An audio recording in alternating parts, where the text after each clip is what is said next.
Hello friends, welcome to engineers essence classes. I am your teacher Mohit Pant. आज हम शुरू करेंगे बेसिक इलेक्ट्रिकल सब्जेक्ट। ये एक इंट्रोडक्टरी सब्जेक्ट है और ये बेहद इंपॉर्टेंट है क्योंकि हमारे जितने भी इलेक्ट्रिकल या इलेक्ट्रॉनिक्स में जो सब्जेक्ट्स का जो बेसिक है वो इस पे बेस होता है और एग्जाम के पॉइंट ऑफ व्यू से भी बहुत इंपॉर्टेंट है। हम इस सब्जेक्ट को पूरा theoretically as well as numerically cover करेंगे ताकि जितने भी एग्जाम्स होते हैं वेदर इट इज ए और जे एंड ऑल इंडिया एग्जाम्स, तो हम इसको पूरा कवर कर लें। ठीक है, चलिए इसको आज शुरू करते हैं। बेसिक इलेक्ट्रिकल में जो तीन टर्म, अभी पहले हम इसके सिलेबस में बारे में देख लेंगे। पहले हम इसमें एक तीन टर्म जो है वो बहुत इंपॉर्टेंट है, उसको देख लेते हैं। पहला है करंट, दूसरा है वोल्टेज, तीसरा है रजिस्टर। ठीक है, हमें पहले बेसिक इलेक्ट्रिकल को समझने के लिए जो तीन टर्म इसमें बहुत इंपॉर्टेंट है, करंट, वोल्टेज और रजिस्टर, इन तीनों को थोड़ा समझना होगा। उसके बाद हम हर टॉपिक्स को ढंग से मतलब इसको देख लेंगे, लेकिन उस चीज को समझने पहले हमें करंट को यहाँ पे थोड़ा बहुत इन तीन टर्म्स को अच्छे से समझना होगा। ठीक है, तो पहला हमारे पास टर्म है करंट। करंट देखते हैं, तो पहला हम टॉपिक यहाँ पे देखते हैं, करंट के बारे में पढ़ते हैं। करंट बेसिकली क्या होता है? करंट का मतलब होता है, करंट होता है फ्लो ऑफ चार्ज।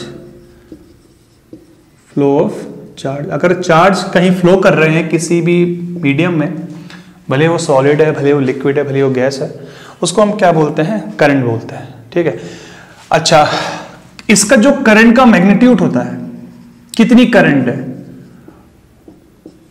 उसका फॉर्मूला होता है I is equal to dq/dt। इसका मतलब होता है rate of flow of charge, मतलब चार्ज जो है वो किस गति से, किस रेट से क्या हो रहे हैं? फ्लो हो रहे हैं। अगर चार्ज ज्यादा फ्लो हो रहे हैं, तेज फ्लो हो रहे हैं, तो करंट क्या होगी? ज्यादा होगी। अगर चार्ज कम फ्लो हो रहे हैं या चार्ज कम है, तो हमारी करंट क्या होगी? कम होगी। तो जो करंट का मैग्नीट्यूड है वो होता है rate of flow of charge. ठीक है, अच्छा, करंट के बारे में अगर हमें और जानना है करंट क्या होता है, उससे पहले हमें जानना होगा चार्ज के बारे में, चार्ज क्या होता है। ठीक है, तो अगर हम चार्ज की बात करें, इसको हम थोड़ा ब्रीफली समझ लेंगे। चार्ज क्या होता है? हमने फिजिक्स में पढ़ा होता है 12th की फिजिक्स में कि चार्ज जो हमारे होते हैं, दो टाइप के चार्ज होते हैं। एक होता है पॉजिटिव चार्ज और एक क्या होता है? Negative charge. ठीक है, चार्ज दो होते हैं, एक होता है पॉजिटिव चार्ज और एक क्या होता है? Negative charge. पॉजिटिव चार्ज के अंदर हम पढ़ते हैं प्रोटॉन होता है, जो हम देखते हैं, प्रोटॉन हो गया या हमारा पॉजिटिव आयन हो गया। जो पॉजिटिव आयन होता है उसका नाम होता है कैटायन, उसको हम कैटायन बोलते हैं। और जो नेगेटिव होता है उसको बोलते हैं हम इलेक्ट्रॉन। नेगेटिव चार्ज को इलेक्ट्रॉन बोल सकते हैं और नेगेटिव आयन भी बोल सकते हैं, मतलब जो नेगेटिव चार्ज के अंदर आते हैं, नेगेटिव आयन, और उसको हम एनायन बोलते हैं। तो हमने देखा कि जो चार्जेस होते हैं, ये आपने फिजिक्स में भी पढ़ा होगा 12th में, कि charges are of two types. First is positive charge and second one is the negative charge. Positive charge में क्या है? प्रोटॉन और negative ion, sorry positive ion, और नेगेटिव चार्ज में क्या है? इलेक्ट्रॉन और नेगेटिव आयन। ठीक है, अब एक्चुअली क्या है, इनको थोड़ा अगर हम और डिटेल में जाएंगे तो हमें पहले स्ट्रक्चर ऑफ एटम पढ़ना पड़ेगा। ठीक है, तो चार्ज के बारे में थोड़ा और जानने के लिए हमें स्ट्रक्चर ऑफ एटम पढ़ते हैं। ठीक है, structure of atom, structure of atom. अभी स्ट्रक्चर ऑफ एटम एक केमिस्ट्री का पार्ट है, ये शायद आप लोगों ने पढ़ा होगा 12th वगैरह में या 11th, ये जो 10th वगैरह में पढ़ा होगा। हमें चार्जेस के बारे में, जो प्रोटॉन इलेक्ट्रॉन के बिहेवियर को जानने के लिए, थोड़ा देखने के लिए, समझने के लिए हमें स्ट्रक्चर ऑफ एटम को पढ़ना पड़ेगा। अब स्ट्रक्चर ऑफ एटम होता क्या, देखते हैं। एटम का स्ट्रक्चर क्या होता है? एटम में एक सेंटर पार्ट होता है, उसको हम क्या बोलते हैं? न्यूक्लियस बोलते हैं। और उसके एक आउटर मोस्ट शेल में, जो आउटर मोस्ट पार्ट होता है, उसको हम क्या बोलते हैं? शेल्स बोलते हैं। दे ऑर्बिट्स बोल सकते हैं और उनको हम शेल्स बोलते हैं। तो जो सेंटर पार्ट है हमारा, इसको न्यूक्लियस बोलते हैं, न्यूक्लियस। और इस न्यूक्लियस के अंदर क्या होते हैं हमारे? प्रोटॉन और न्यूट्रॉन। ठीक है, प्रोटॉन और न्यूट्रॉन होते हैं। और जो इसके आउटर मोस्ट ऑर्बिट है, इनमें हमारे क्या होते हैं? इलेक्ट्रॉन्स होते हैं। ठीक है, अगर मैं एग्जाम्पल के तौर पे ले लूं, मेरे पास एक सोडियम है, सोडियम Na, सोडियम। सोडियम का एक एटॉमिक नंबर होता है 11। होता है हमारा एटॉमिक नंबर। एटॉमिक नंबर का मतलब होता है नंबर ऑफ प्रोटॉन और नंबर ऑफ इलेक्ट्रॉन। किसी भी एटम में, पहले बात तो यह है, किसी भी एटम में जितने प्रोटॉन होते हैं उतने ही हमारे इलेक्ट्रॉन भी होते हैं, सेम होते हैं, ठीक है। तो एटॉमिक नंबर जो हमें बताता है वो ये बताता है कितने प्रोटॉन हैं या फिर उस कितने इलेक्ट्रॉन्स के अंदर अवेलेबल है। तो जितने प्रोटॉन होते हैं उतने हमारे इसमें इलेक्ट्रॉन भी होते हैं, ठीक है। तो प्रोटॉन हमारे बीच में होते हैं, न्यूट्रॉन भी बीच में होते हैं, और इलेक्ट्रॉन क्या होते हैं, आउटर मोस्ट ऑर्बिट में हमारे होते हैं, ठीक है। अच्छा, जो एटॉमिक मास होता है, एटॉमिक मास जो हमारा होता है वो होता है प्रोटॉन प्लस न्यूट्रॉन। तो जैसे अगर हम देखेंगे एटॉमिक, सोडियम का जो एटॉमिक मास होता है ये होता है 23। तो उसका मतलब ये सोडियम में जो प्रोटॉन प्लस न्यूट्रॉन का जो कॉम्बिनेशन होता है वो प्रोटॉन प्लस न्यूट्रॉन मतलब वो 23 होता है, मतलब इसका एटॉमिक मास 23 होता है, ठीक है। तो एटॉमिक नंबर बताता है कि नंबर ऑफ प्रोटॉन कितने हैं, नंबर ऑफ इलेक्ट्रॉन कितने हैं, और एटॉमिक मास बताता है कि प्रोटॉन प्लस न्यूट्रॉन हमारे कितने होते हैं, ठीक है। अच्छा, तो अगर हम सोडियम की बात करें, सोडियम स्ट्रक्चर की बात करें, तो ये इसका एटॉमिक नंबर है 11। तो अगर हम इसको एक्सपेंड करूंगा तो मैं लिखता हूं उसको 2,8,1, ठीक है। तो उसके पहले ऑर्बिट में 2 इलेक्ट्रॉन हो गए, दूसरे ऑर्बिट में 8 इलेक्ट्रॉन हो गए, और लास्ट वाले इसमें 1 इलेक्ट्रॉन हो गए। तो 11 इलेक्ट्रॉन शेल्स में हो गए। 11 जितने इलेक्ट्रॉन हैं उतने ही प्रोटॉन भी होंगे, तो 11 प्रोटॉन भी हो गए। अब बचे न्यूट्रॉन। न्यूट्रॉन क्या होगा, अगर मुझे नंबर ऑफ न्यूट्रॉन निकालना है तो मैं कर सकता हूं एटॉमिक मास को एटॉमिक नंबर से माइनस कर देता हूं। तो एटॉमिक मास कितना है 23, वो कितना है 11, कितना आ गया है 12। तो नंबर ऑफ न्यूट्रॉन मेरे पास कितने हो गए 12 हो गए। तो ये एटम का अगर हम एग्जांपल लें, सोडियम एटम का लें, उसका जो स्ट्रक्चर है कुछ इस तरह है प्रोटॉन, न्यूट्रॉन और इलेक्ट्रॉन हो गए, ठीक है। अच्छा, अगर हम एक इनके मासेस की बात करें, प्रोटॉन की, इलेक्ट्रॉन की और न्यूट्रॉन की, मैं यहां रख लेता हूं थोड़ा, इलेक्ट्रॉन हो गया। अच्छा, अगर हम पहले इनकी बात करें मास की, किसका मास कितना होता है, तो जो प्रोटॉन का मास होता है ये होता है 1.67 इंटू 10⁻⁻27 kg। जो न्यूट्रॉन का मास होता है सेम, जितना मास प्रोटॉन का होता है उतना मास न्यूट्रॉन का, मतलब न्यूट्रॉन और प्रोटॉन सेम साइज के होते हैं, 7 kg। और जो इलेक्ट्रॉन होता है वो काफी हल्का होता है, उसका मास होता है 9.1 इंटू 10⁻31 kg। इसका मतलब क्या है, जो प्रोटॉन है, लगभग प्रोटॉन का जो मास होता है या जो न्यूट्रॉन का मास है वो आपस में सेम होता है, और ये लगभग 8030 टाइम्स ऑफ होता है मास ऑफ इलेक्ट्रॉन। तो मतलब क्या आप देख सकते हैं कि जो प्रोटॉन है या जो ये न्यूट्रॉन है ये इलेक्ट्रॉन से 1800 लगभग गुना ज्यादा भारी होता है।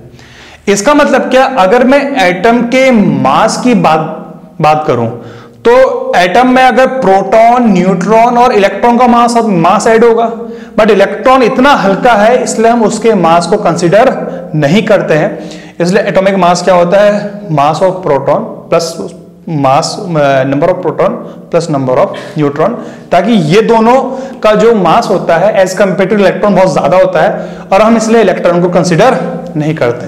तो ये हो गया हमारा एटॉमिक मास। अच्छा, अगर हम चार्ज की बात करें, कितना चार्ज होता है इसके अंदर, एक प्रोटॉन में चार्ज होता है 1.6 इंटू 10⁻⁻19 कूलम। सिमिलरली एक न्यूट्रॉन में कितना चार्ज होता है, न्यूट्रॉन में होता है 0 कूलम, कोई चार्ज नहीं होता। और उतना ही इलेक्ट्रॉन में उतना ही माइनस चार्ज होता है 1.6 इंटू 10⁻⁻19 कूलम, ठीक है।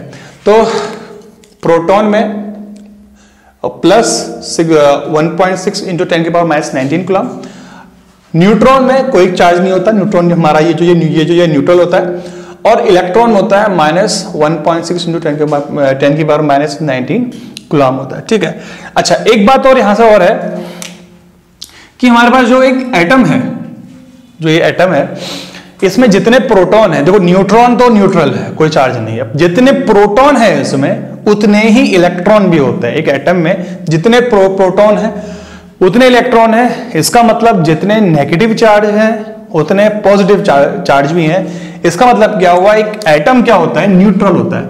Atom is neutral. एटम हमारा हमेशा क्या होता है, एक न्यूट्रल। अगर हम किसी भी एटम की बात करें, ठीक है, वो हमेशा हमारा क्या होता है, न्यूट्रल होता है, बिकॉज उसमें जितने पॉजिटिव चार्ज होते हैं उतने हमारे नेगेटिव चार्ज होते हैं। दैट मीन्स जितने प्रोटॉन होते हैं उतने इलेक्ट्रॉन होते हैं। ठीक है, तो ये था प्रोटॉन इलेक्ट्रॉन। हमने जब चार्जेस के बारे में पढ़ा तो हमने वहां प्रोटॉन इलेक्ट्रॉन और देखे थे, आयंस पढ़े थे। तो प्रोटॉन इलेक्ट्रॉन तो हम समझ गए कि कहां होते हैं, प्रोटॉन बीच में होते हैं, इलेक्ट्रॉन शेल्स में होते हैं। ठीक है, अब बात करते हैं आयंस की। आयंस कहां से आए? ठीक है, तो आयंस कहीं से नहीं आए, आयंस एटम्स के अंदर से ही आए। अब आयंस कैसे आए इसको हम देखते हैं। ठीक है, आयंस क्या होते हैं? पहले आयंस को जानने से पहले हम एक टर्म समझते हैं कि केमिस्ट्री में एक टर्म होता है कि किसी भी एटम को स्टेबल होने के लिए उसके आउटर मोस्ट शेल में 8 इलेक्ट्रॉन होने चाहिए। ठीक है, तो तभी वो क्या होगा, स्टेबल होगा। अगर उसके आउटर मोस्ट शेल में 8 से इलेक्ट्रॉन कुछ भी ऊपर नीचे होंगे, मतलब कम होंगे, 8 नहीं होंगे, तो वो अनस्टेबल है और वो अपने आप को स्टेबल करने के लिए कुछ ना कुछ रिएक्शन फॉर्म करे, जो बॉन्ड फॉर्म करता है। ठीक है, तो वैसे अगर मैं यहाँ सोडियम की बात करूं, सोडियम का जो स्ट्रक्चर है कितना है, 2,8,1 है। 2,8,1 दैट मीन्स इसमें जो आउटर मोस्ट जो ऑर्बिट है उसमें 1 इलेक्ट्रॉन है। अब होता क्या है, इसको स्टेबल होना है, स्टेबल होने के लिए यहां होनी चाहिए 8, बट यहां पे कितना है, 1 है। तो या तो ये 7 इलेक्ट्रॉन ले ले किसी से, ठीक है, या फिर 1 इलेक्ट्रॉन लूज कर दे। तो 7 इलेक्ट्रॉन लेने के लिए इसको 7 अलग अलग उससे बॉन्ड फॉर्म करना पड़ेगा, कुछ ना करना पड़ेगा। बट इलेक्ट्रॉन 1 लूज करने के लिए इसको सिर्फ एक ही सी रिएक्शन फॉर्म करना पड़ेगा।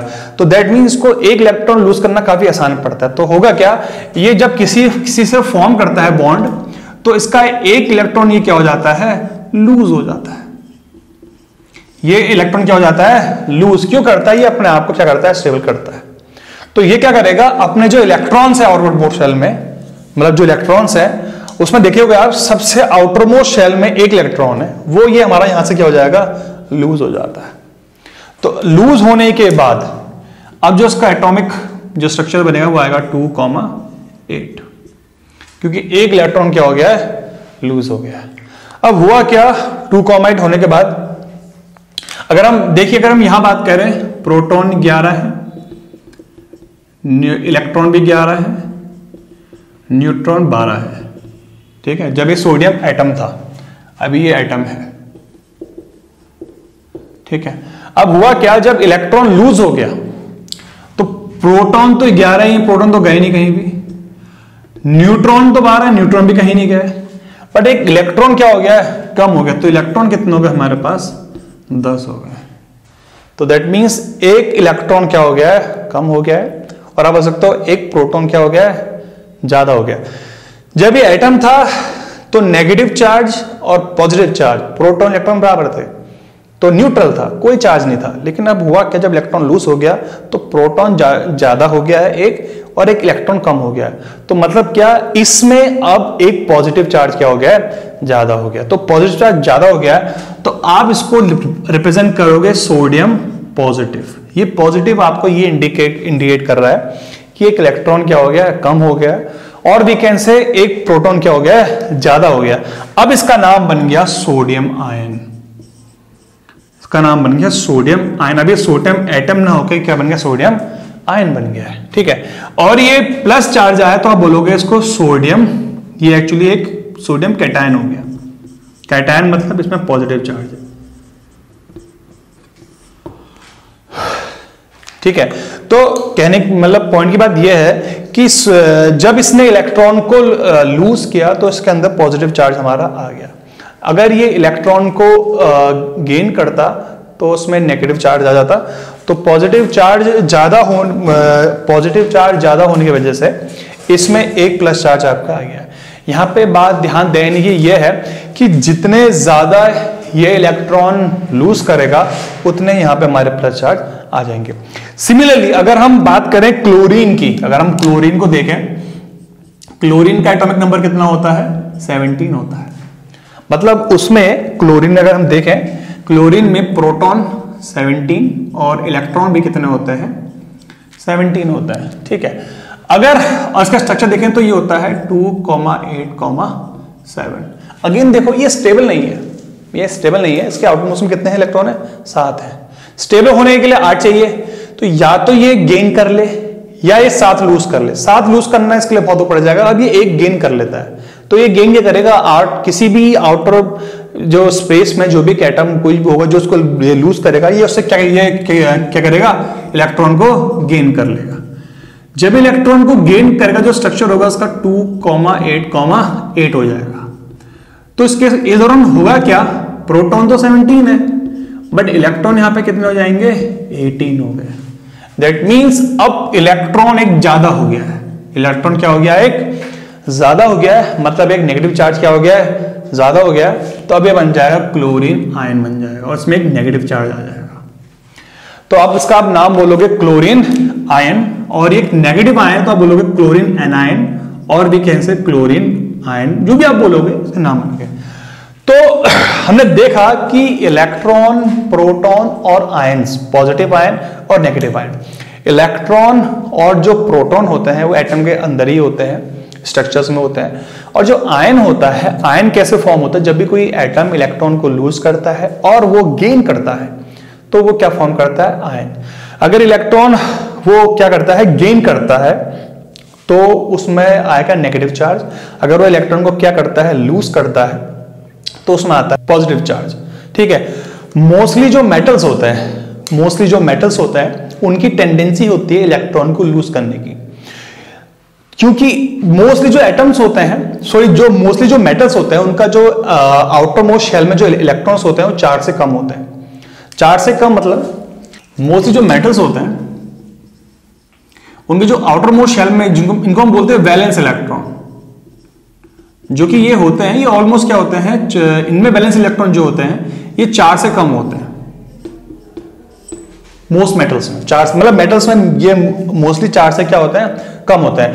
4 से कम होने की वजह से इनकी टेंडेंसी क्या होती है? Tendency to lose electron. तो ये इलेक्ट्रॉन को क्या करते हैं? लूज करते हैं। लूज करेंगे तो कौन सा वो फॉर्म करेंगे? Ion, positive ion, that means cation. तो आपको समझना चाहिए मेटल्स हमेशा क्या फॉर्म करते हैं?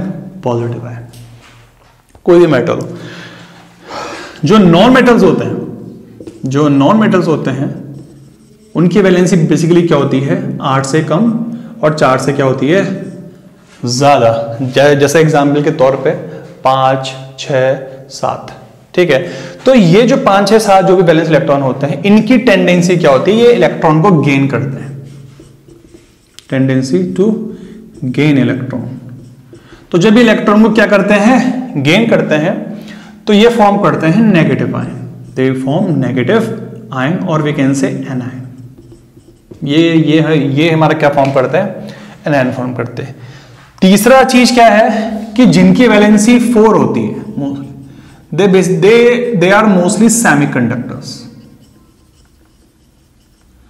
They are basically semiconductors, जैसे कि कार्बन, सिलिकॉन, जर्मेनियम।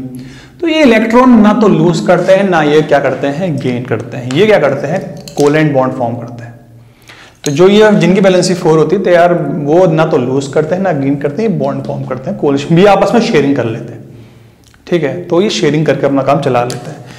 और लास्ट है जिनकी वैलेंसी हमारी 8 होती है, तो वो तो नोबल होते हैं, वो तो किसी से बॉन्ड फॉर्म नहीं करते। ठीक है, हमने जो इंपॉर्टेंट चीज पढ़ी थी एनायंस और कैटायंस, वो हम देखते हैं वो एटम से ही फॉर्म होते हैं, और एटम जब इलेक्ट्रॉन को लूज करता है, गेन करता है, तब आयंस हमारे फॉर्म हो जाते हैं। तो हमने इसके बारे में पढ़ लिया। अब थोड़ा देखते हैं कि करंट में दोबारा आते हैं कि ये चार्जेस, अब ये चार्जेस को लेके करंट कैसे कैसे फ्लो होगी इसको हम समझते हैं। ठीक है, अच्छा, अगर हम देखते हैं कि करंट किस किस मीडियम में फ्लो सकती है, जैसे बात करें हम सॉलिड की, सॉलिड, लिक्विड और गैस। ठीक है, सॉलिड, लिक्विड और गैस की बात करते हैं। सॉलिड में जो करंट फ्लो होती है, जो भी करंट फ्लो होगी, हमारी जो करंट फ्लो होती है, उसमें कौन सा चार्ज है, चार्ज कैरियर कौन है जो सॉलिड में करंट को फ्लो कराता है? तो सॉलिड में जो चार्ज कैरियर है जो करंट फ्लो कराता है, चार्ज कैरियर, सॉलिड में चार्ज कैरियर कौन है? सॉलिड में होता है बेसिकली हमारा फ्री इलेक्ट्रॉन्स, और हम इसको सिंपली इलेक्ट्रॉन भी बोल सकते हैं, they are basically free electrons. अच्छा, फ्री इलेक्ट्रॉन शब्द का मतलब क्या होता है? फ्री इलेक्ट्रॉन शब्द का मतलब है एक ऐसा इलेक्ट्रॉन जो फ्री है। अब मैंने इलेक्ट्रॉन को फ्री क्यों बोला? बिकॉज होता क्या है, अगर हम दोबारा का स्ट्रक्चर की बात करें तो ये स्ट्रक्चर था हमारा, सेंट्रल न्यूक्लियस था, ऑर्बिट्स था। होता क्या है, एटम में इलेक्ट्रॉन्स होते हैं, बट वो इलेक्ट्रॉन्स क्या होते हैं, वो ऑर्बिट में होते हैं, और ऑर्बिट में जो इलेक्ट्रॉन्स होते हैं, न्यूक्लियस उनको अपनी ओर को खींचता है, फोर्स ऑफ अट्रैक्शन लगाता है, उनको होल्ड करता है।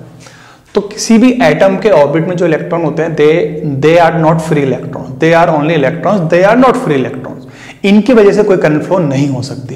क्यों? इन करंट फ्लो होने के लिए इनको क्या करना होता है, मूव करना होता है, मूवमेंट करना होता है, बट ये मूव ही नहीं कर सकता ना, बिकॉज न्यूक्लियस उसको क्या कर रखा है, होल्ड कर रखा है अपनी ओर को। तो हमें करना पड़ता है, इसमें जो न्यूक्लियस जो फोर्स लगा रहा है अपनी ओर को, उसको बाइंडिंग एनर्जी बोलते हैं, इसको हमें करना पड़ता है, ब्रेक करना होता है। जब हम इसको एनर्जी देते हैं तो ये जो एनर्जी क्या होती है, एनर्जी हम जो देंगे उससे जो उसका फोर्स है वो ब्रेक हो जाता है, और जो ये इलेक्ट्रॉन है ये हमारा क्या हो जाता है, फ्री हो जाता है। तो आप जब ये फ्री हो जाएगा तो हम क्या बोलेंगे उसको, फ्री इलेक्ट्रॉन, और इसकी वजह से फिर क्या होती है, करंट फ्लो होना शुरू हो जाती है। तो ये होता है हमारा सॉलिड में जो करंट फ्लो करती है, it is because of free electron. अच्छा, बाकी जो चार्ज कैरियर, अगर हम बात करें प्रोटॉन की और एटम की बात करते हैं। पहले बात है प्रोटॉन की बात करते हैं। प्रोटॉन क्या होता है, बेसिकली वो एटम के अंदर होता है, एटम के अंदर होता है, वो न्यूक्लियस के अंदर होता है। अगर आपको करंट फ्लो करवानी है बिकॉज ऑफ प्रोटॉन, तो आपको क्या करना पड़ेगा, उसके न्यूक्लियस को ब्रेक करना पड़ेगा। अगर हम न्यूक्लियस को ब्रेक कर लेंगे तो क्या हो जाएगा, वो पूरा एटम का स्ट्रक्चर ही क्या हो जाएगा, डिस्ट्रॉय हो जाएगा। इसीलिए सॉलिड्स में प्रोटॉन की वजह से करंट फ्लो करवाना, कंडक्शन होना, इट इज नॉट पॉसिबल, और वो किसी और में भी नहीं हो सकता। भले हम बात करें सॉलिड की, लिक्विड की और गैस की, किसी भी तीनों मीडियम में आप प्रोटॉन से करंट फ्लो नहीं करा सकते, क्योंकि उसको न्यूक्लियस के अंदर है। हाँ, अगर आप ऐसा हो सकता है कि आप किसी दूसरे उसका न्यूक्लियस तोड़ के प्रोटॉन लेके आओगे, लेकिन वो बहुत टिपिकल टास्क हो जाएगा, ठीक है ना। तो इसीलिए प्रोटॉन से करंट फ्लो कराना एक बहुत टिपिकल टास्क होता है। और एक चीज और है कि प्रोटॉन से करंट क्यों नहीं फ्लो कर सकते। एक तो रीजन यही है कि वो न्यूक्लियस के अंदर होता है, एक रीजन और है कि प्रोटॉन और इलेक्ट्रॉन की हम दो चीज को लें, दोनों में चार्ज सेम है ना, दोनों में चार्ज क्या है, सेम है, बट है क्या, जो हमारा प्रोटॉन है वो थोड़ा भारी है, 1800 गुना, मतलब जो भारी वो है, मतलब ये जो उसका जो भार है वो 1800 गुना ज्यादा है। और आप सकते हो इलेक्ट्रॉन क्या है, प्रोटॉन से हल्का है काफी, तो हल्के से करंट फ्लो कराना क्या हो जाता है, आसान होता है। इसीलिए हम ये बोलते हैं कि जो फ्री इलेक्ट्रॉन, इसलिए हम बोलते हैं कि जो कंडक्शन होता है वो सॉलिड्स में, वो फ्री इलेक्ट्रॉन होता है, उसका एडवांटेज यही है कि वो आसानी से फ्लो होता है, उसका मास भी कम होता है, और प्रोटॉन से करंट फ्लो नहीं हो पाती, ठीक है। तो ये हो गया। अच्छा, बात करते हैं कि तो प्रोटॉन से करंट फ्लो नहीं हो सकती। अब बात करते हैं आयन से। आयन से करंट फ्लो क्यों नहीं होती, यहां से चार्ज कह रहे इलेक्ट्रॉन से, मैंने आयन क्यों नहीं लिखे। इसका रीजन क्या है, इसका रीजन ये है कि अगर हम एक एटम का स्ट्रक्चर की बात करें, एक सॉलिड की स्ट्रक्चर की बात करें, सॉलिड्स में क्या होता है, सॉलिड का एक स्ट्रॉन्ग वो होता है, जो उसका स्ट्रक्चर होता है वो रफ एंड टफ होता है, मतलब वो उसके जो आपस में जो एटम्स होते हैं, they are closely packed to each other and they can not move, वो मूव नहीं कर सकते। एटम जहां पे है वो वहीं रहेगा। सॉलिड ना अपना स्ट्रक्चर क्या करता है चेंज, ना अपना वॉल्यूम को चेंज कर सकता है, ठीक है ना उसका वॉल्यूम चेंज हो सकता है ना स्ट्रक्चर, क्योंकि एटम्स आपस में जिस पोजीशन में है, एटम हमेशा उस पोजीशन में ही रहते हैं। तो अगर एटम उस पोजीशन में ही रहेंगे, एटम उस पोजीशन में ही है, तो जो आयंस हमारे फॉर्म होते हैं वो एटम से ही फॉर्म होते हैं। मान लीजिए कि एक एटम है, इसने इलेक्ट्रॉन को लूज करा और ये आयन फॉर्म हो गया, ठीक है, ये आयंस फॉर्म हो गया, बट ये आयंस मूव नहीं कर सकता। मान लो ये आयंस फॉर्म हो गया, इस एटम को ले लें, इस एटम ने इलेक्ट्रॉन क्या करा, लूज कर दिया, गेन कर, कुछ भी कर लिया, लेकिन ये मूव नहीं कर सकता बिकॉज ये पैक्ड है। तो ये मूव नहीं कर सकता, तो अगर ये मूव नहीं कर सकता तो इससे कोई करंट फ्लो हो ही नहीं सकती। तो इसलिए हम इनका एक नाम दे, तो इसलिए हम बोलते हैं कि सॉलिड में जो आयंस होते हैं दे आर इमोबाइल। ये इमोबाइल शब्द का मतलब होता है कि वो मूव नहीं कर सकते। सॉलिड में आयंस फॉर्म हो सकते हैं, नो डाउट, बट वो इमोबाइल होते हैं। इमोबाइल का मतलब होता है कि वो मूव नहीं कर सकते। अगर वो मूव नहीं कर सकते तो उनसे करंट ही फ्लो नहीं कर सकती। तो यहीं पे इनकी बात खत्म हो जाती है कि उनसे करंट फ्लो नहीं हो सकती। तो पॉइंट की बात यह है कि सॉलिड में जो करंट फ्लो करेगी वो सिर्फ फ्री इलेक्ट्रॉन बेस से फ्लो कर सकती है। ठीक है, अच्छा नेक्स्ट है लिक्विड। लिक्विड देखते हैं। लिक्विड में जो करंट फ्लो करती है it is because of ions. यहां पे आयंस को करंट फ्लो से मतलब फ्लो जाती है। आयंस दोनों आ जाते हैं, पॉजिटिव आयन और we can say negative ion. तो उस लिक्विड में जो करंट फ्लो करती है दोनों आयन की फ्लो करती है, पॉजिटिव भी और नेगेटिव की। ठीक है, अच्छा ऐसा क्यों होता है कि इसको हम थोड़ा और समझते हैं, अब वो कर समझते हैं। अगर हम बात करें पानी की, पानी बेसिकली स्ट्रक्चर क्या होता है, H2O। अगर हम प्योर वाटर की बात करें, आपने पढ़ा भी होगा कि प्योर वाटर क्या होता है, it is a bad conductor of electricity. Bad conductor of electricity, why? Because उसमें चार्ज कैरियर ही नहीं होता है।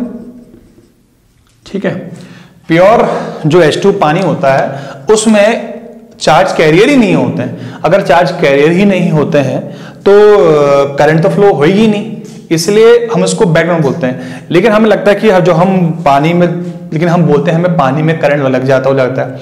उसका रीजन क्या? उसका रीजन यह है कि आपको जो पानी मिलता है नेचर से उसमें ऑटोमेटिकली सॉल्ट्स अवेलेबल होते हैं, कैल्शियम, मैग्नीशियम, मैनी सॉल्ट्स होते हैं उसमें, क्योंकि पानी जो आता है वो पत्थरों से होते हुए आता है और पत्थर में सॉल्ट्स होता है, तो ऑटोमेटिकली पानी में सॉल्ट्स आ जाते हैं।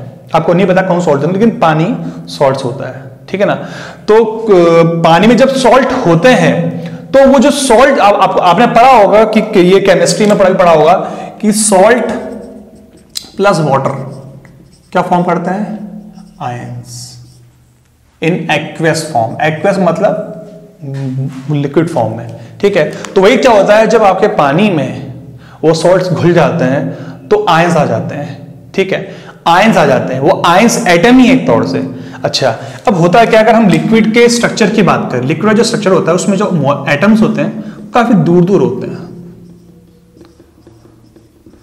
तो दूर दूर होते हैं, इसका मतलब क्या, ये एटम इतना इतना मूव कर सकता है, कोई दिक्कत नहीं इसको मूव करने के लिए। ये यहां से क्या कर सकता है, आपका मूव कर सकता है, क्योंकि इस पास स्पेस है मूव करने के लिए। यहां तो स्पेस नहीं था ना, यहां स्पेस है। तो लिक्विड में एटम क्या होता है, वो मूव कर सकता है एक प्लेस से दूसरी प्लेस। ठीक है ना, तो इसका मतलब अगर एटम मूव कर सकता है तो आयन भी मूव कर सकता है, और अगर आयन मूव कर सकता है तो आयंस की वजह से करंट फ्लो हो सकती है। इसीलिए पानी में क्या होती है, जो करंट फ्लो करती है उसका रीजन क्या होता है, आयंस होता है। अगर हम पानी में सॉल्ट को मिला दें तो उसकी कंडक्टिविटी बहुत बढ़ जाती है। ठीक है ना, एक सॉल्टी जो वाटर होता है it is very high conductive as compare to the normal water. ठीक है, तो ये हाईली कंडक्टिव होता है क्योंकि हमने उसमें सॉल्ट मिलाया, और इसलिए हम बोलते हैं लिक्विड में बेसिकली क्या होता है, आयंस हमारे हो जाते हैं। ठीक है, और होता क्या है, सॉल्ट मिलाने से उसकी डेंसिटी भी क्या हो जाती है, बढ़ जाती है। ठीक है ना, तो लिक्विड में जो कंडक्शन होता है it is because of ion, both ion positive and negative ion. अब बात करते हैं गैसेस की। तीसरा चीज है गैसेस। गैसेस में जो करंट फ्लो करती है it is because of positive ion and electron, positive ion और इलेक्ट्रॉन। तो गैसेस में भी करंट फ्लो होती है, it is because of positive ion और फ्री इलेक्ट्रॉन, क्योंकि यहां तो आसानी से इसका जो स्ट्रक्चर ही होता है बहुत लूज होता है, तो यहां आसानी से हमारे क्या होते हैं, मूव कर सकते हैं। तो यहां पे चार्ज कैरियर हमारे क्या होते हैं, पॉजिटिव आयन और इलेक्ट्रॉन्स होते हैं। ठीक है, अच्छा अगर हम सॉलिड की बात करें कि सॉलिड में करंट, सॉलिड का एग्जांपल लेते हैं, सॉलिड के एग्जांपल बहुत सारे हैं जिसमें करंट फ्लो करती है। जैसा आपका हमारे पास कंडक्टर हो गए, सेमीकंडक्टर हो गए, कोई भी हो गया, बहुत सारे एग्जांपल्स हैं जहां करंट फ्लो होती है। फैन हो गया, all the electrical appliance they are solids, तो उनमें जो करंट फ्लो होती है वो बिकॉज ऑफ फ्री इलेक्ट्रॉन्स होता है। अच्छा, अगर वही बात करें हम लिक्विड्स की बात करें, लिक्विड में हमारा अगर हम बात कर रहे हैं बैटरी की, बैटरी होती है हमारे पास, ये जो घर में एसिड, जो लेड एसिड बैटरी होती हैं, जो लिक्विड फॉर्म में बैटरीज होती हैं, ठीक है ना, जो भी आपका सेल्स, जो लैब में सेल्स बनते थे, उनमें क्या होता है, आइसोफॉर्म होता है और करंट फ्लो होती है। तो लिक्विड में जो करंट फ्लो होती है उसका एग्जाम्पल क्या हो गया हमारे पास, बैटरी हो गई, ठीक है। और गैसेस फॉर्म में जो करंट फ्लो होती है, गैसेस फॉर्म में जो करंट फ्लो होती है उसका एग्जाम्पल है, उसका एग्जाम्पल हो गया हमारे पास जो हम देखते हैं CRT वगैरह होता है, कैथोड रे ट्यूब होती है, ठीक है। तो CRT की जितनी भी एप्लीकेशंस है, ठीक है ना, वहाँ पे, और हमारे जो रॉड होते हैं, जो हम जो ट्यूब, ये जो फ्लोरोसेंट लैंप होते हैं वगैरह, जो भी हैं, बहुत सारे एग्जांपल्स हैं, उन सब में जो करंट फ्लो होती है वो इन गैसेस मीडियम हो गया। तो ये था करंट के बारे में। हमने करंट पे ये जाना कि करंट किससे फ्लो होती है, करंट चार्ज कैरियर से होती है, चार्ज कैरियर कितने टाइप के होते हैं, कौन कौन चार्ज कैरियर होते हैं, ये चार्ज कैरियर आपको कहाँ कहाँ से मिलते हैं, कैसे कैसे होते हैं, और जो 3 मीडियम में जो करंट फ्लो होती है वो कैसे कैसे फ्लो होती है, सॉलिड में कैसे फ्लो होती है, लिक्विड में कैसे फ्लो होती है, और गैसेस में करंट कैसे फ्लो होती है, ठीक है। तो अभी हमने जाना कि करंट क्या होती है, मतलब करंट के बारे में जाना, चार्जेस क्या होते हैं, इलेक्ट्रॉन, प्रोटॉन और आयंस कैसे कैसे फॉर्म होता है, उसका एक ब्रीफ आइडिया हमने ले लिया है, ठीक है। अच्छा, अब हम पढ़ते हैं एक टर्म, हम करंट के बाद एक अगला टर्म जो आता है वो बहुत इंपॉर्टेंट है, वो है वोल्टेज। ये वोल्टेज क्या होता है इसको हम थोड़ा समझते हैं, ये वोल्टेज होती है क्या, और ये वोल्टेज आप बहुत बार सुनते भी होंगे, ठीक है। इसका टर्म, इसको हम थोड़ा समझ लेते हैं आज, इसका मतलब क्या होता है, ठीक है। वोल्टेज से पहले हमें एक टर्म और समझना पड़ेगा, उसका नाम होता है EMF। EMF फुल फॉर्म होता है electro motive force, electromotive force, ठीक है। अगर हम इसको तोड़ें, ब्रेक करें, इलेक्ट्रोमोटिव फोर्स, ऐसा फोर्स जो इलेक्ट्रॉन को क्या कर रहा है, मोटिव कर रहा है, उसको क्या करा रहा है, मूव करा रहा है। तो EMF कुछ नहीं है, EMF एक फोर्स है जो कि क्या करता है, इलेक्ट्रॉन को मोशन करवाता है, ठीक है।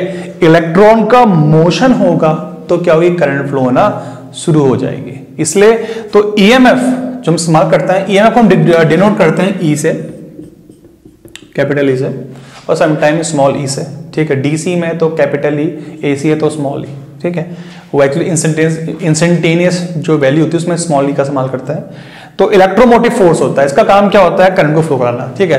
तो मैं एग्जांपल के तौर पर लेता हूं, मेरे पास एक ऐसी चीज है, एक सोर्स है जो इलेक्ट्रोमोटिव फोर्स, जो चीज इलेक्ट्रोमोटिव फोर्स को पैदा करती है उसको हम नाम देते हैं सोर्स। उसको नाम क्या नाम देते हैं, सोर्स होता है वो। सोर्स का काम क्या होता है, इलेक्ट्रोमोटिव फोर्स को पैदा करना, एक ऐसा फोर्स पैदा करना जो कि इलेक्ट्रॉन को मूव करा सके। तो देखिए, मैंने एक सोर्स लगाया और यहां पे मैंने क्या लगाया, एक लगा दिया लोड कुछ भी हो सकता है हमारा, ठीक है। तो ये सोर्स क्या करेगा, इसके लोड के अंदर इलेक्ट्रॉन को फ्लो कराने के लिए, ठीक है। मैं इलेक्ट्रॉन ही देखो, करंट की डेफिनेशन होती है फ्लो ऑफ चार्ज, लेकिन अगर हम सॉलिड की बात करें तो हम बोलेंगे फ्लो ऑफ इलेक्ट्रॉन, क्योंकि सॉलिड में सिर्फ इलेक्ट्रॉन की वजह से ही करंट फ्लो हो पाती है। इसलिए जो टर्म है flow of electron, it is for solid only, ठीक है। तो हमें क्या करना है, इसके अंदर क्या फ्लो कराने हैं, इलेक्ट्रॉन फ्लो करवाना है, ठीक है। तो वो इलेक्ट्रॉन फ्लो, ये जो फ्लो कराने के लिए ये एक सोर्स क्या पैदा करता है, अपने अंदर एक फोर्स पैदा करता है। उस फोर्स का नाम क्या होता है, EMF। उसको हम क्या बोलते हैं, इलेक्ट्रोमोटिव फोर्स। अभी क्या डायरेक्शन क्या होती है उसको हम समझेंगे आगे, अगर बस खाली हम सीख रहे हैं कि मतलब क्या होता है। तो इलेक्ट्रोमोटिव फोर्स एक ऐसा फोर्स होता है जिसका काम क्या है, इलेक्ट्रॉन को मूव कराना किसी भी लोड के अंदर, ठीक है। अब तो अगर ये इलेक्ट्रोमोटिव फोर्स है तो ये वोल्टेज क्या है, ठीक है। यहां पे पॉइंट आता है कि वोल्टेज और इलेक्ट्रोमोटिव फोर्स में अंतर क्या है। वोल्टेज को हम डिनोट करते हैं V से और EMF को डिनोट करते हैं हम E से। दोनों की यूनिट सेम है, इसकी भी वोल्ट है और इसकी भी क्या है, वोल्ट है। दोनों की यूनिट क्या है, सेम है। बट पॉइंट क्या है कि ये EMF है और ये वोल्टेज है। अब इसमें अंतर क्या है देखते हैं। EMF क्या है, सोर्स इलेक्ट्रॉन को मूव कराने के लिए कितना फोर्स क्या कर रहा है, अपने अंदर फॉर्म पैदा कर रहा है, फॉर्म कर रहा है, ठीक है ना। अपने इलेक्ट्रॉन को मूव कराने के लिए कितना फोर्स अपने अंदर बिल्ड कर रहा है, फॉर्म कर रहा है या पैदा कर रहा है, उस चीज को हम क्या बोलते हैं, ईएमएफ बोलते हैं। और कितना फोर्स वो लोड को डिलीवर कर रहा है, दे रहा है, उसको हम क्या बोलते हैं, वोल्टेज बोलते हैं। जो काम आपका ईएमएफ है वही काम आपका वोल्टेज भी करता है। वोल्टेज भी एक फोर्स ही है, बट अंतर क्या है, कितना सोर्स ने पैदा किया और कितना उसने उसको लोड को दिया। कभी बार क्या होता है, सोर्स जितना फोर्स बिल्डअप करता है उतना दे नहीं पाता है। मान लो उसने पैदा किया कुछ और दिया कुछ कम, तो होता है कई बार फोर्स जो पैदा होता है ज्यादा होता है, तो हम क्या बोलते हैं, मान लो उसने यहां पे 10 वोल्ट फोर्स पैदा किया और दिया यहां पे सिर्फ 9 वोल्ट, तो कम हो गया। तो आप बोलोगे ईएमएफ कितना है, 10 वोल्ट का, लेकिन वोल्टेज कितनी है, 9 वोल्ट की, तो 1 वोल्ट का डिफरेंस आया, तो वो 1 वोल्ट क्या हो गया, आपका वोल्टेज ड्रॉप हो जाता है। ठीक है ना, वो जो ड्रॉप है उसका मतलब क्या है, इतना उसके अंदर रह गया, ड्रॉप छूट मतलब हो गया। तो वोल्टेज और ईएमएफ में जो डिफरेंस है, इसके बारे में हम थोड़ा आगे और ये वो इसको और ये जो और पढ़ेंगे। और इस टर्म को, ईएमएफ और वोल्टेज को हम अच्छे से पढ़ेंगे जब हम ईएमटी पढ़ेंगे, इलेक्ट्रोमैग्नेटिक फील्ड थ्योरी में। उसमें ये जो टर्म्स हैं ये अच्छे से क्लियर हो जाएंगे आपके कि ईएमएफ क्या होता है और वोल्टेज क्या होता है। अभी हम यहां से समझ गए हैं कि इलेक्ट्रोमोटिव फोर्स, ईएमएफ और वोल्टेज में डिफरेंस क्या है। सोर्स ने अपने अंदर इनबिल्ट फोर्स कितना पैदा किया उसको हम ईएमएफ बोलते हैं, और उसने लोड को डिलीवर कितना किया उसको हम क्या बोलते हैं, वोल्टेज बोलते हैं। तो वोल्टेज आप एक तौर से बोलते हो कि एक ऐसा फोर्स जो लोड को मिला है इलेक्ट्रॉन को फ्लो कराने के लिए। दोनों की यूनिट क्या होती है, सेम होती है। ठीक है, तो ये मतलब हो गया वोल्टेज का। तो वोल्टेज हमने दिए देगी कर लिए कि वोल्टेज जो होती है, वोल्टेज का काम क्या है, एक वोल्टेज एक फोर्स है, उसका काम क्या है, करंट को फ्लो कराने का। अच्छा, अब एक नेक्स्ट टर्म है रजिस्टर। नेक्स्ट टर्म हमारे पास क्या है, रजिस्टर। ये रजिस्टर क्या होता है, रजिस्टर बेसिकली क्या होता है, रजिस्टर एक ऐसा एलिमेंट है, ठीक है, जो करंट का क्या करता है, अपोज करता है। यहां पे हम 2 टर्म इस्तेमाल करेंगे। पहले तो हम देखते हैं रजिस्टर, फिर हम देखेंगे रेजिस्टेंस। तो रजिस्टर क्या होता है, बेसिकली रजिस्टर एक ऐसा एलिमेंट है जो करंट का क्या करता है, अपोज करता है, करंट को अपोज करता है। तो कोई भी एक ऐसी चीज जो करंट का अपोज कर रही है उसको हम क्या बोलते हैं, रजिस्टर बोलते हैं। ठीक है, तो रजिस्टर करंट का अपोज करता है, और रेजिस्टेंस इसकी प्रॉपर्टी बताता है, कितना अपोज कर रहा है। तो रेजिस्टेंस एक तौर से इसकी क्या बताता है, प्रॉपर्टी, विशेषता बताता है, कितना करंट का अपोज कर रहा है, कितना करंट का अपोज कर रहा है। ठीक है, तो रेजिस्टेंस प्रॉपर्टी होती है एक इसकी कि कितना वो करंट का अपोज कर रहा है, ज्यादा कर रहा है या कम कर रहा है। ठीक है, तो कोई भी एक ऐसा एलिमेंट जो करंट का अपोज कर रहा है उसको हम रजिस्टर बोलते हैं, और वो रेजिस्टेंस उसकी प्रॉपर्टी शो करता है कितना उसका अपोज कर रहा है। ठीक है, तो अगर हम देखें, हमने यहां पे 3 टर्म पढ़े, करंट, फिर हमने पढ़ा वोल्टेज, फिर हमने पढ़ा रजिस्टर। ठीक है, अभी हम रजिस्टर के बारे में थोड़ा ब्रीफली मतलब वो पढ़ेंगे, आगे और पढ़ेंगे कि इसके अंदर क्या होता है, रजिस्टर क्या बोलते हैं। अभी खाली हम एक आइडिया ले आ रहे हैं कि करंट, वोल्टेज, बिकॉज ये टॉपिक शुरू करने से पहले हमें ये 3 टर्म्स के बारे में हल्का फुल्का पता होना चाहिए, बाकी आगे आगे हमें इसके बारे में और ब्रीफली पता चल जाएगा। तो रजिस्टर, करंट का मतलब करंट क्या होती है, करंट फ्लो होती है, फ्लो ऑफ चार्ज कैरियर। ठीक है ना, वोल्टेज क्या है, एक फोर्स है जिसका काम क्या है, इसको फ्लो कराना। और रजिस्टर क्या है, रजिस्टर एक ऐसा एलिमेंट है जो करंट का अपोज करता है। इसकी प्रॉपर्टी को शो करने के लिए हम इस्तेमाल करते हैं रेजिस्टेंस का। ठीक है, इसकी यूनिट क्या होती है, एम्पेयर होती है।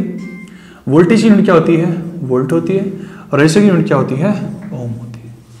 ठीक है, तो ये 3 टर्म्स हमारे पास हमने समझ लिए, तो करंट अपोज का हमारा ये हो गया। तो फ्रेंड, आपको हमारा अगर वीडियो पसंद आया, अच्छा लगा, तो please like it, share it and subscribe our channel. Thank you.